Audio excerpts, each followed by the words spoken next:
Inventory turns and days of supply. Often inventory, when we want to aggregate different types of units, inventory is measured in dollars rather than in number of units. This is important when you have units that have widely varying values, right? If you have a supermarket with a toothpaste that costs $1 to buy and a washing machine that perhaps costs $500 to buy, then it's not a good idea to add the number of units. It's much more interesting to look at the total value of the inventory measured in dollars, where the washing machines will play a more significant role, right? So two measures that are based on inventory aggregated in dollars that are used often as benchmarks in the industry are inventory turns and days of supply. They are actually measuring the same thing, they're just different expressions. In days of supply, with the same thing, days of supply is just 1 over inventory turns and is just expressed in days rather than in other units. We also have weeks of supply or months of supply. So what is inventory turns? Inventory turns is calculated as costs of goods sold divided by inventory. So inventory, as we said, is an average value of inventory measured in dollars, right? And cost of goods sold is in fact a flow rate because it measures how much of the goods we sold per year, right? In this case, per year. It is often assumed as a time unit, right? Notice cost of goods sold is not sales. Both are flow rates, but sales is dollars of revenue per year, whereas cost of goods sold is dollars of costs of purchasing these goods on which we make the revenue per year, right? So I want you to see that cost of goods sold is really a flow rate, right? So this is a flow rate, and this is our I inventory. So when we say inventory turns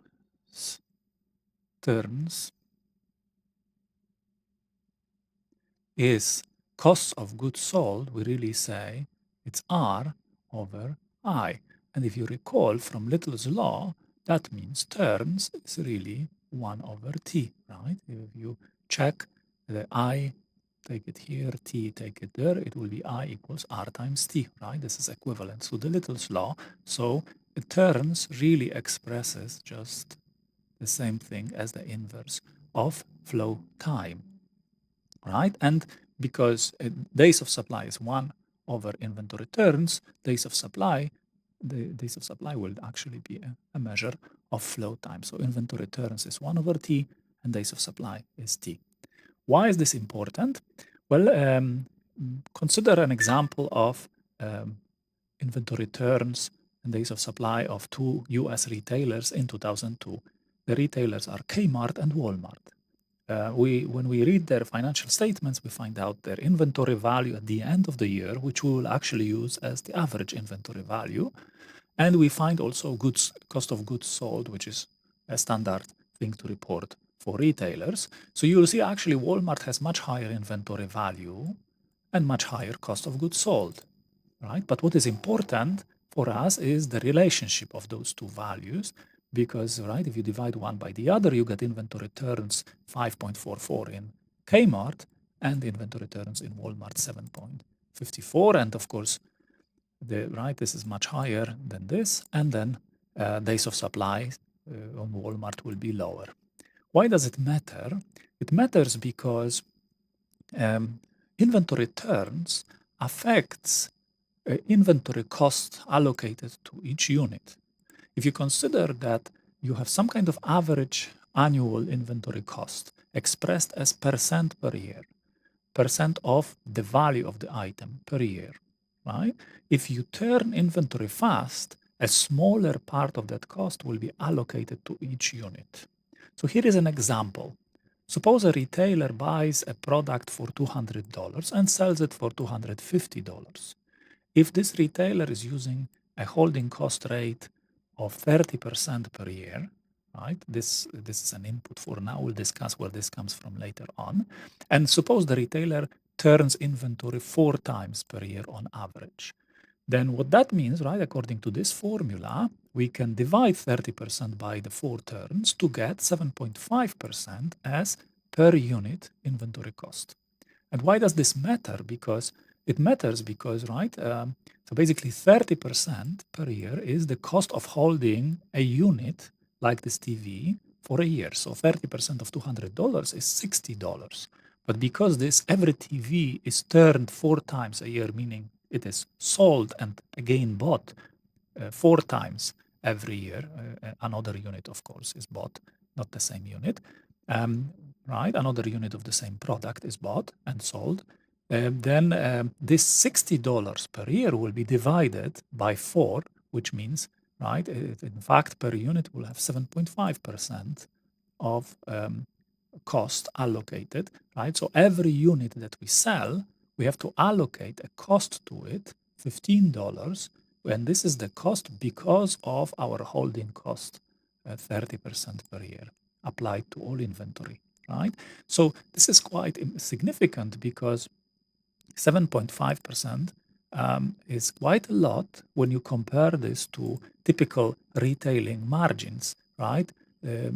Net margins, which is the percentage of revenue that the retailer is keeping as a profit, in retail is often 2-3%, right, due to competition.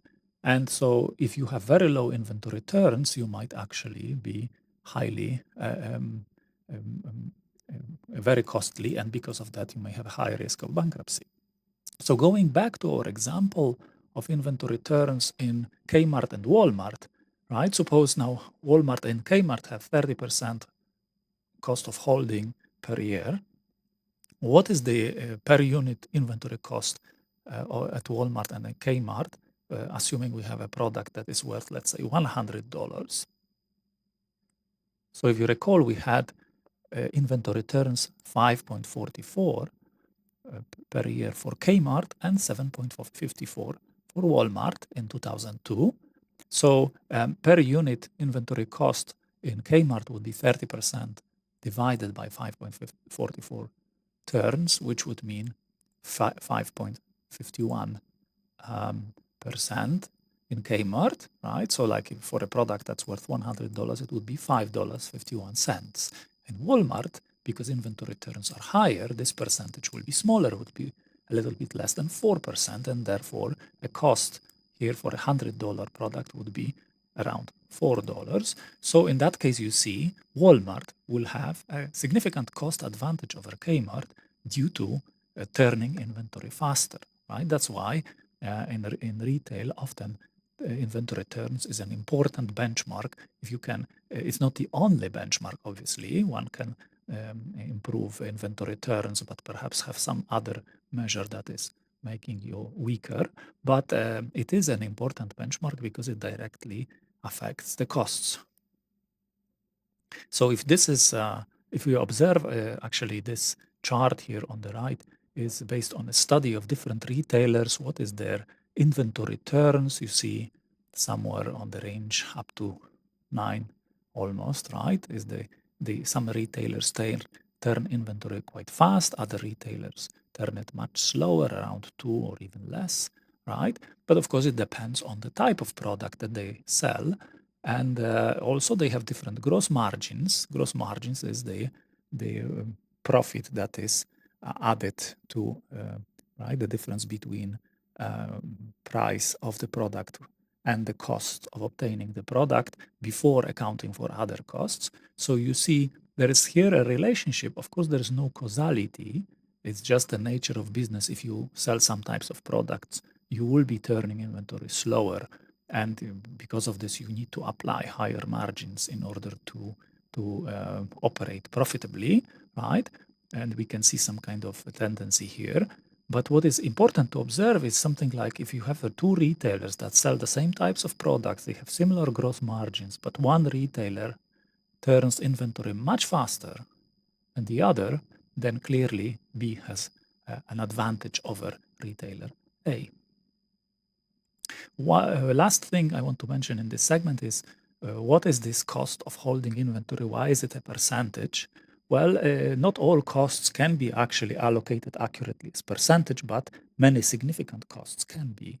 The main cost is the cost of capital or opportunity cost of capital, right? If you buy inventory, if you buy some products and you hold them for some time, you have already spent some money to obtain them, but you haven't yet received your revenue for those products, whether it is retail or manufacturing, right? You need, let's say, manufacturing, you also need to buy some parts, and it takes time before you actually sell the finished product. So you've purchased, right, some parts, you pay for them, and you paid for them, and then you need some capital. So suppose the capital that you use for purchasing those units is obtained by taking a loan from a bank. If this loan has a cost, like an interest that you need to pay, say 10% a year or 20% a year, then this directly adds up to your holding cost.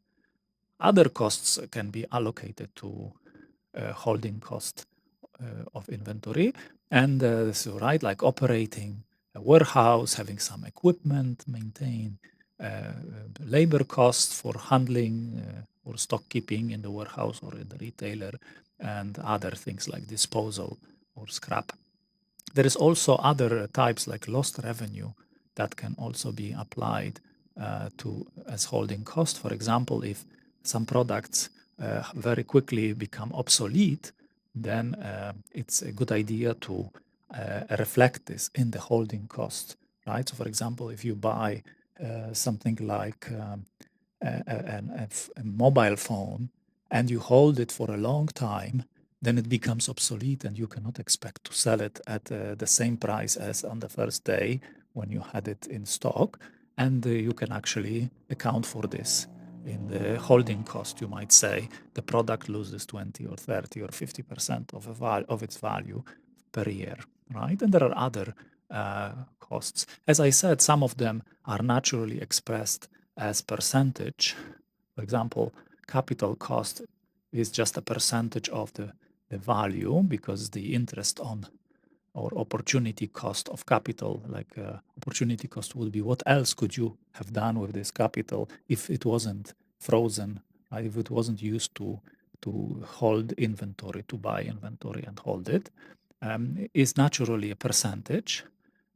For example, insurance is also, right, usually a percentage of the value um, of the product. So it is also naturally a percentage. But something like labor cost, right? If you have 5 workers in your warehouse that operate the warehouse, their salaries are probably a constant per year, independent of how many units you have. So the percentage is not easy to calculate, and it's just an approximation.